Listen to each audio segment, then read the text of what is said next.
कृष्णाय वासुदेवाय हरये परमात्मने प्रणतः क्लेशनाशाय गोविंदाय नमो नमः। सभी को नमस्कार। मैं विजय शर्मा आज की संस्कृत कक्षा में आप सभी का स्वागत करता हूं। प्यारे बच्चों, आज हम कक्षा 7 के दीपकम भाग द्वितीय से षष्ठ पाठ है क्रीडाम वयम श्लोकांत्याक्षरीम। इस पाठ को पढ़ेंगे।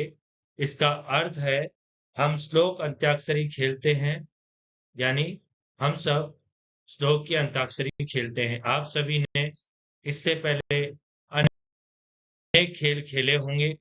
उन सभी में आप सभी ने देखा होगा कि जो भी हम शब्द बोलते हैं या फिर गाने से आधारित जो अंताक्षरी होती है, उसका जो अंतिम अक्षर होता है, उसी से ही दूसरा गाना या दूसरा शब्द हम प्रारंभ करते हैं।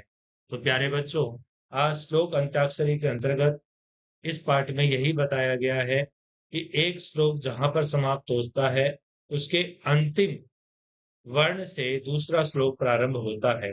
तो हर पाठ के अंतर्गत इसमें पाठ में भूमिका बनाई गई है, उस पाठ को प्रारंभ किया गया है।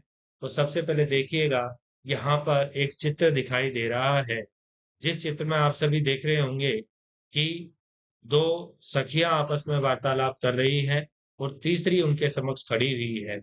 उसमें से एक ने कहा, सखी दीपके वयम अधुना क्रीडितुम अभिलाषामः।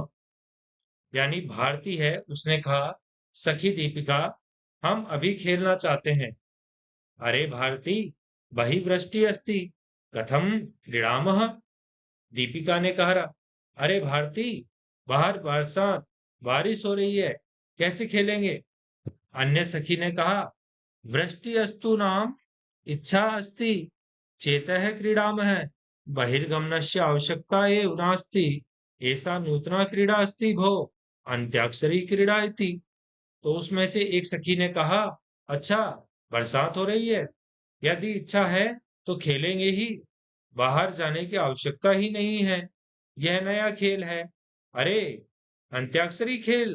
अन्य सखी ने कहा, क्रीम अंत्याक्षरी क्रीड़ा अहमपि क्रीडामि।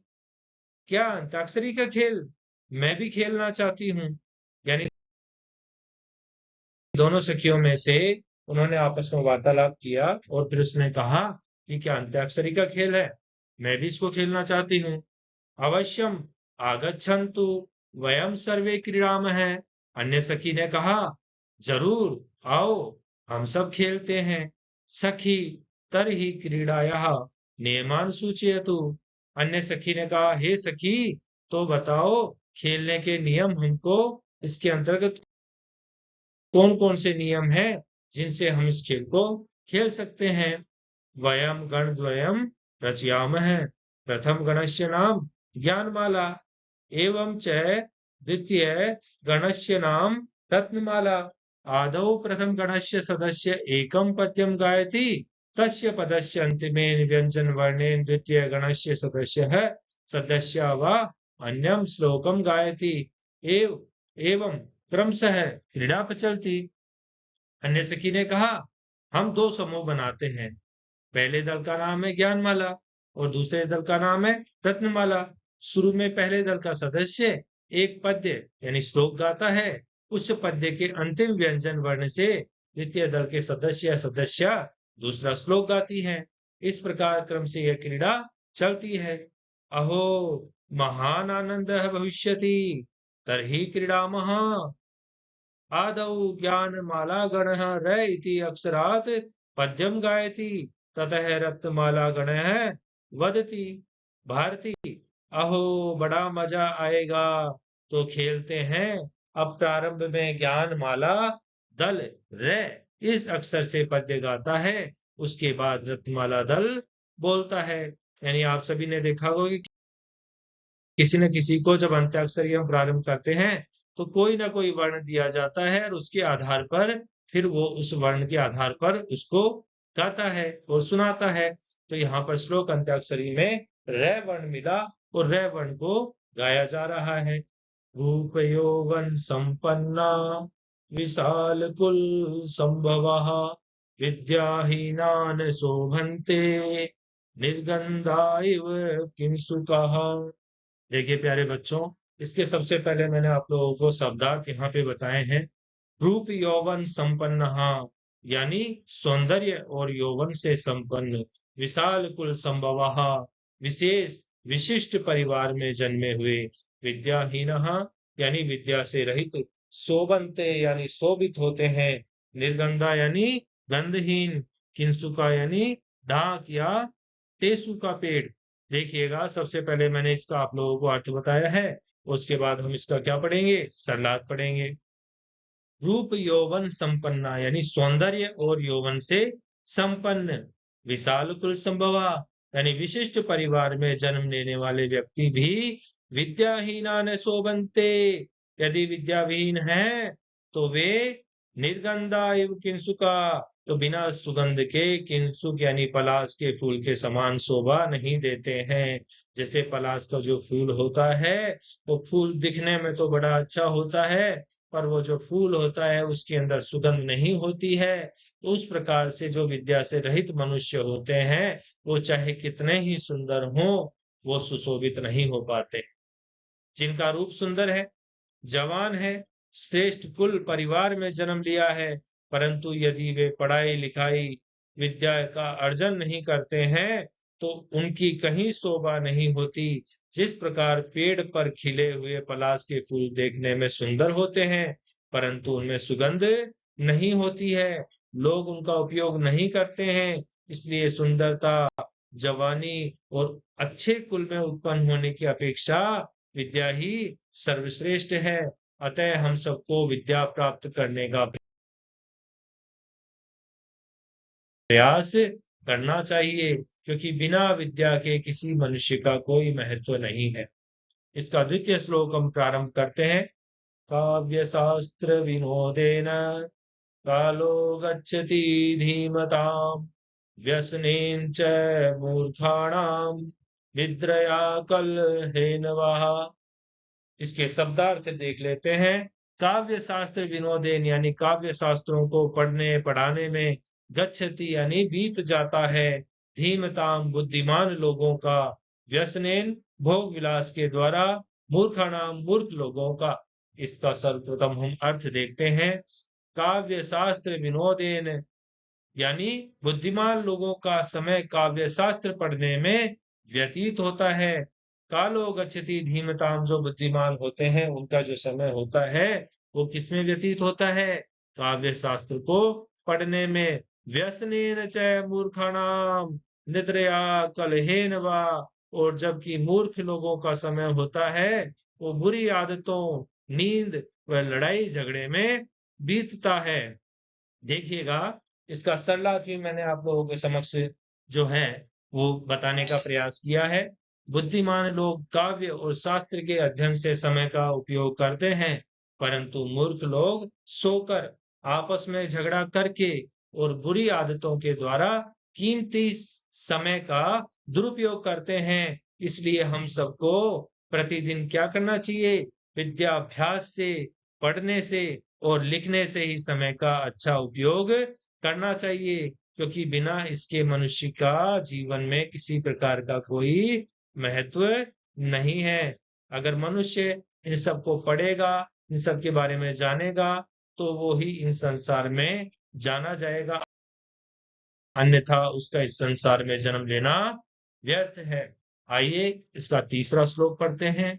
विद्या विवादाय धनम मदाय शक्ति परेशान परिपीडनाय खलस्य साधोर विपरीत में तद ज्ञानाय दानाय च रक्षणाय। इसके शब्दार्थ है। विद्या यानी ज्ञान, विवादाय झगड़े के लिए, धनम संपत्ति, मदाय अभिमान या अहंकार के लिए, खलस्य दुष्टों की, परिपीडनाय कष्ट या पीड़ा देने के लिए, रक्षणाय रक्षा करने के लिए।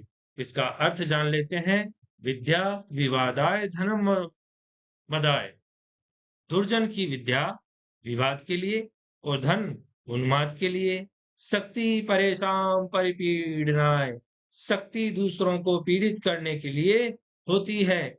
खलश्च साधोर विपरीत मेतत्, सज्जन इसी को ज्ञान, दान और दूसरों की रक्षा के लिए उपयोग करते हैं। ज्ञानाय दानाय च रक्षणाय, यानी जो सज्जन होते हैं वो इसके विपरीत इसका उपयोग किसके लिए करते हैं?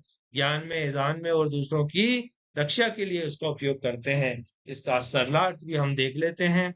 दुष्ट व्यक्ति विद्या का उपयोग कलह के लिए करता है। धन का उपयोग अहंकार वृद्धि हेतु एवं सामर्थ्य, बल या शक्ति का उपयोग दूसरों को परेशान पीड़ित करने के लिए करता है।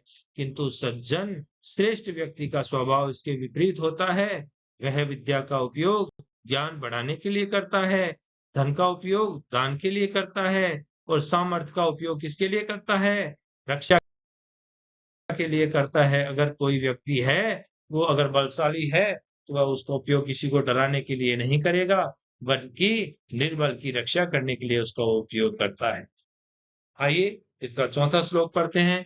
ये साम्य विद्या न तपो न दानम, ज्ञानम न शीलम न गुणो न धर्म, ते मर्त्यलोके भुवि भारदूता, मनुष्य रूपेण मृगाश्चरन्ति।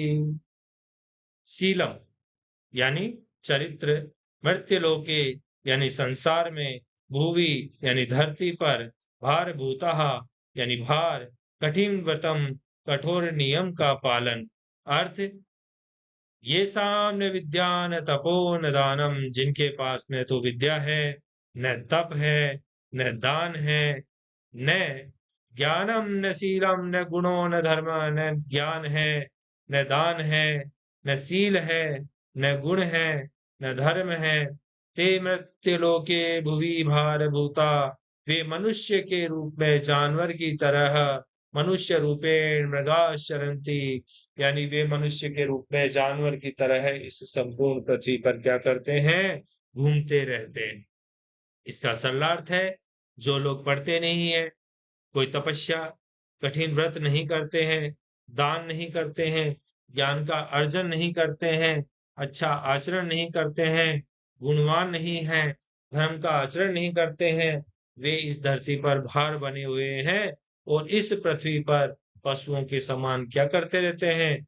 घूमते रहते हैं। उनका मनुष्य के रूप में तो जन्म हो गया है, परंतु वो मनुष्य के रूप में ही इस पृथ्वी पर जानवर की तरह भटकते रहते हैं। आइए इसका पांचवा श्लोक हम पढ़ते हैं। तथा व्रतिश्च कीर्तिश्च लक्ष्मीर्वाणी यशस्विनी, तत्व ज्ञानम परा शांतिर्यदा विद्या भवेत् तव। इसके शब्दार्थ है, वृत्ति यानी आजीविका, कीर्ति यानी कीर्ति, लक्ष्मी यानी संपत्ति, तत्व ज्ञानम यानी यथार्थ ज्ञान, यशस्विनी यानी कीर्ति से युक्त। इसका अर्थ जान लेते हैं।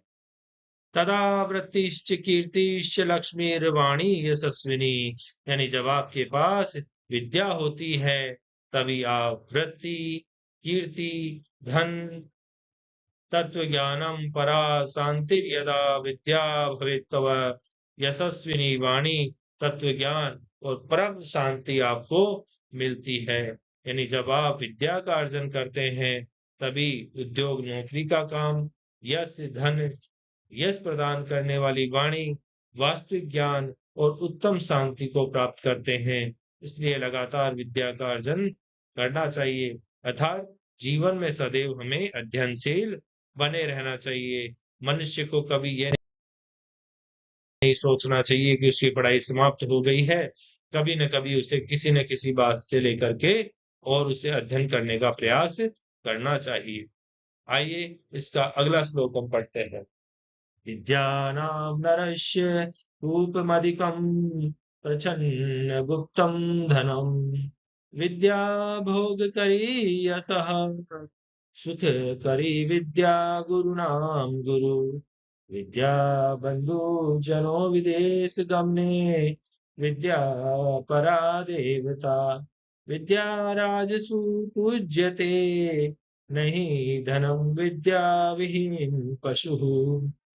इसके शब्दार्थ हैं प्रछन्न गुप्तम, यानी ढका हुआ और सुरक्षित, भोग करी सुख सुविधाओं को देने वाली, भोग्य वस्तुओं को देने वाली, यशः सुख करी यानी ख्याति तथा सुख देने वाली, विदेश गमने विदेश जाने पर, परा यानी श्रेष्ठ, विद्या विहीन यानी विद्या रहित। अर्थ है इसका विद्या नाम नरस्य रूपम अधिकम प्रचन्न गुप्तम धनम, यानी विद्या मनुष्य का विशिष्ट रूप है, गुप्त धन है। विद्या भोग करी यश है, भोग देने वाली, यश दात्री, यश है सुख करी, विद्या गुरु नाम गुरु, यानी विद्या है जो यश भी देने वाली है, सुख कारक है, विद्या गुरुओं की गुरु है। विद्या बंधु जनो विदेश गमने, विद्या परा देवता, विदेश में वह हमारी बंधु है, विद्या ही देवता है। विद्या राजसु पूज्यते न ही धनम विद्या विहीन है प्रसु। जो विद्या विद्या है वही राजाओं में ही पूजा होती है विद्या की, धन की नहीं। विद्या विहीन जो मनुष्य होता है वो किसके समान है? पशु के समान है। आइए इसको और सरल भाषा में समझते हैं कि विद्या ज्ञान मनुष्य की सबसे अच्छी सुंदरता है और न दिखाई देने वाला छुपा हुआ गुप्त धन है। विद्या आनंद उत्पन्न करती है, यश बढ़ाती है, सुख प्रदान करती है। विदेश यात्रा में विद्या बंधु भाई के समान होती है। विद्या सबसे बड़ी देवता है। राज सभाओं में भी विद्वानों का ही सम्मान होता है, धनवानों का नहीं। अतः विद्या विहीन मनुष्य जो होता है वो किसके समान होता है? पशु के समान होता है। अतः मनुष्य को विद्या प्राप्ति का प्रयास निरंतर करते रहना चाहिए, क्योंकि बिना विद्या के मनुष्य का जीवन में कोई महत्व नहीं है। इसका अगला श्लोक हम पढ़ते हैं। शनै पंथा शनै कंथा शनै पर्वत लंघन शनैर्विद्या शनैर्वित्तम पंचैतानि शनै शनै, यानी शनै यानी धीरे, पंतः यानी रास्ता या पथ, कंतः यानी गुदड़ी या कथड़ी, पर्वत लंघनम यानी पहाड़ पर चढ़ना, वित्तम यानी धन। इसका अर्थ है शनै पंथा शनै कंथा शनै पर्वत लंघनम। हमारे जीवन में 5 काम धीरे धीरे होते हैं। कौन कौन से? रास्ता कटना, गुदड़ी का सिलना और पर्वतों पर चढ़ाई करना। शनैर्वित्तै पंचै शतानि शनै शनै, और विद्या प्राप्त करना तथा धन अर्जित करना, यानी मनुष्य के जीवन में 5 काम धीरे धीरे करता है। रास्ता कटना, मनुष्य के जीवन में अगर किसी प्रकार का वो रास्ता व्यतीत करना चाह रहा है, रास्ता जो है वो जीवन का चल रहा है रास्ते में, तो वो रास्ता जो काटना होता है वो भी धीरे धीरे होता है। गुदरी के सिलने का काम भी बड़ा धीरे धीरे किया जाता है और पर्वतों पर चढ़ाई का काम भी धीरे धीरे किया जाता है। और विद्या प्राप्त करता है कोई मनुष्य तो उसके लिए भी उसे धीरे धीरे प्रारंभ से लेकर के और धीरे धीरे करके उसे आगे बढ़ना होता है। वो धन अर्जित का काम होता है, वो एकदम से किसी भी मनुष्य को धन अर्जित नहीं होता है, उसे भी धन प्राप्ति के लिए निरंतर प्रयास करना पड़ता है। इसका सरलार्थ है मनुष्य को हमेशा रास्ते में चलते समय सावधान होकर चलना चाहिए। गुदड़ी की सिलाई भी कैसे करनी चाहिए? ध्यान पूर्वक करनी चाहिए। पहाड़ के ऊपर चढ़ाई क्रमानुसार करनी चाहिए। विद्या और धन को लगातार कोशिश करके कमाते रहना चाहिए। ये 5 काम धीरे धीरे अर्थात क्रमानुसार ही करने चाहिए। ये जो 5 काम है वो मनुष्य क्रमानुसार धीरे धीरे करके ही करता है। एक साथ ये सारे काम मनुष्य के जीवन में संपन्न नहीं हो सकता। इसका 8वां श्लोक हम पढ़ते हैं। न विद्यया विना सौख्यम नराणाम जायते ध्रुवम अतो धर्मार्थ मोक्षेभ्यो विद्याभ्यासम समाचरे। शब्दार्थ है सौख्यम यानी सुख आनंद, ध्रुवम निश्चित ही, स्थिर, धर्म धर्म लौकिक एवं सामाजिक कर्तव्य, अर्थ धन, मोक्ष जन्म मरण से छुटकारा, समाचरित यानी रहना चाहिए। इसका अर्थ है विद्या के बिना निश्चित सुख को प्राप्त नहीं किया जा सकता है। न विद्या विना सौख्यम नराणाम जायते ध्रुवम, यानी विद्या के बिना निश्चित सुख को प्राप्त नहीं किया जा सकता है। अतो धर्मार्थ मोक्षेभ्यो विद्याभ्यासम समाचरे, यानी धर्म साधना, धन एवं मोक्ष की प्राप्ति के लिए विद्याभ्यास अत्यंत ही आवश्यक है। सरल भाषा में इसको समझ लेते हैं। मनुष्यों के लिए पढ़ना लिखना बहुत आवश्यक है। यदि मनुष्य पढ़ते लिखते नहीं हैं, तो जीवन में स्थिर सुख नहीं प्राप्त कर सकते। अर्थात पढ़ाई करके ही जीवन में स्थायी सुख की प्राप्ति हो सकती है। इसलिए धर्म के साधन के लिए, धन की प्राप्ति के लिए और मोक्ष की प्राप्ति के लिए विद्या का अभ्यास उसे अवश्य ही करना चाहिए। तो इन सारे श्लोकों में हमें एक चीज जो है वो जरूर दिखाई दे रही है, और वो है कि अगर हम विद्याभ्यास करते हैं तो जीवन में सफलता को अवश्य प्राप्त कर सकते हैं। ताराणाम भूषणम चंद्र है, लतानाम भूषणम सुमम, पृथिव्याः भूषणम राजा, विद्या सर्वस्य भूषणम। इसके शब्दार्थ हैं, तारा नाम यानी तारों का, भूषणम यानी आभूषण, चंद्र है यानी चंद्रमा, लता नाम यानी लताओं का, सुमम यानी फूल, पृथिव्या यानी पृथ्वी का। इसका अर्थ है, तारा नाम भूषणम चंद्र, यानी तारों का आभूषण कौन है? चंद्रमा है। लता नाम भूषण सुमम, लताओं का आभूषण क्या है? फूल है।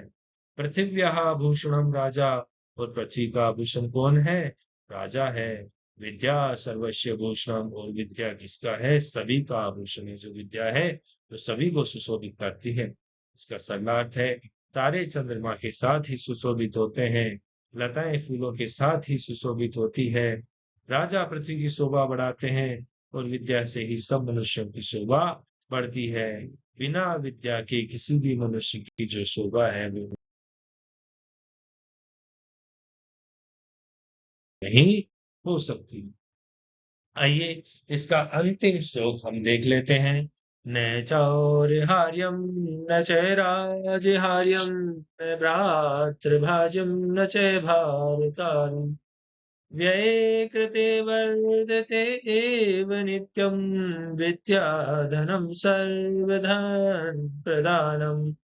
शब्दार्थ है, चोर हार्यम यानी चोर के द्वारा हरण, चुराना करने योग्य, राजहार्यम यानी राजा के द्वारा हरण चुराना करने योग्य, भ्रात भाजम यानी भाइयों बहनों में बांटने योग्य, भारकारी भार स्वरूप, व्यय गते खर्च करने पर, विद्या धर्म यानी विद्या रूपी धन, सर्व धन प्रदानम यानी सारे धनों में प्रमुख धन। इसका अर्थ है, विद्या रूपी धन चोरों एवं राजाओं द्वारा छीनने योग्य नहीं है। यानी न चोर हार्यम न च राजहार्यम, यानी जो विद्या धन है न तो चोर चुरा सकते हैं, न राजा इसको छीन सकते हैं।